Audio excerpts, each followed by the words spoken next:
To some breaking news that's coming in. Rahul Gandhi has now taken on the Prime Minister over the Agniveer scheme.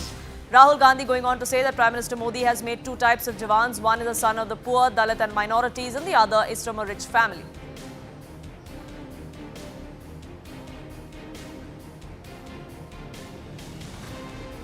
Narendra Modi ने दो तरीके के जवान बना दिए। एक जो गरीबों का बेटा होगा, दलितों का, आदिवासियों का, पिछड़ों का, गरीब जनरल कास्ट परिवारों का बेटा होगा, माइनॉरिटी का बेटा होगा, और दूसरा जो अमीर घर का बेटा होगा।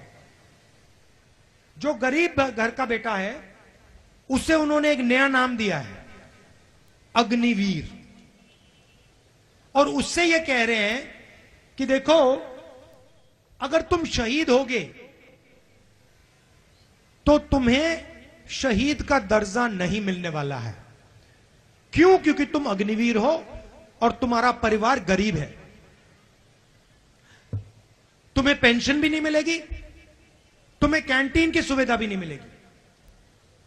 अगर तुम शहीद हुए,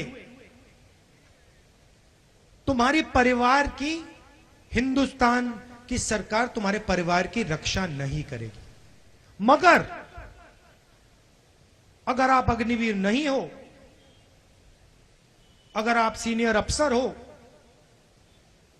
या 4 में से आप एक हो, कैसे चुना जाएगा आप सबको मालूम है?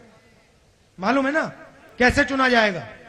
हाँ, तो आपको पेंशन मिलेगी, शहीद का दर्जा मिलेगा, मेडल मिलेंगे, कैंटीन मिलेगी, और सरकार अंतिम क्षण तक आपके और आपके परिवार की रक्षा करेगी। Pallavi, my colleague, now joining us, getting us more perspective on this. Now, Pallavi, there have been times in the past as well when Rahul Gandhi and the Congress have raised questions on the Agniveer scheme, but Rahul Gandhi this time around giving a fresh twist to it?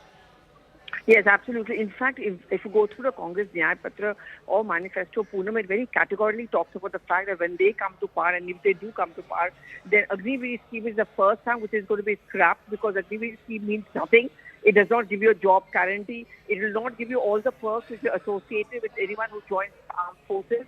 And therefore, in place of that, what they plan to do out is to come out with a more permanent and a concrete proposal. Now, what Rahul Gandhi has just said is likely to stoke yet another controversy, because we've been talking about the nationalism, national spirit as a narrative in which the Congress has always caught at a back foot. Now the BJP is going to begin accusing the Congress party of rubbishing a scheme which has actually had a large number of enrollments, and where those who have joined it also have an assurance that, you know, if they based on their performance and the opportunities, they could also be given a more permanent position. It'll be interesting to see how the BJP responds to this. For the moment, though, Pallavi, thank you so much for getting us the latest on that.